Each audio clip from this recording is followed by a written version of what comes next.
এমন একটি বাংলাদেশ গঠন করতে হবে যেখানে গণতন্ত্র থাকবে, যেখানে সমতা থাকবে, যেখানে ইনসাফ থাকবে। একটি দুর্নীতিমুক্ত বৈষম্যহীন বাংলাদেশ গড়া এই তরুণ প্রজন্মের, এই গণ অভ্যুত্থানের ছাত্র জনতার আকাঙ্ক্ষা। কিন্তু 5ই আগস্টের পর থেকে সেই আকাঙ্ক্ষা থেকে নানা পক্ষ সরে গিয়েছে।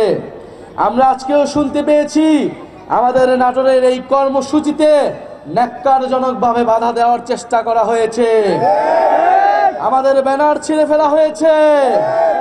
হুঁশিয়ারি দিতে চাই, মাত্র 1 বছর আগের ঘটনা। এই ব্যানার ছিঁড়ে কর্মসূচিতে বাধা দিয়ে যারা ক্ষমতায় দীর্ঘায়িত হতে চেয়েছিল তারা আজকে বাংলাদেশে তাদের ঠাঁই হয় না।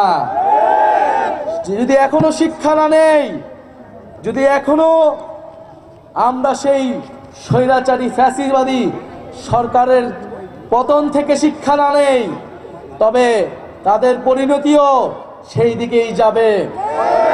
প্রিয় বন্ধুগণ, আমরা জানি নাটোরে কোনো ভালো শিক্ষা প্রতিষ্ঠান নেই, উচ্চশিক্ষার কোনো প্রতিষ্ঠান নেই, আমাদের এখানে গ্যাসের সংকট রয়েছে।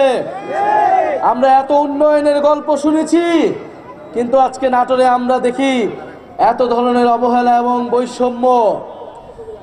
জাতীয় নাগরিক পার্টি আপনাদেরকে কোনো মিথ্যা আশ্বাস দিতে এখানে আসেনি।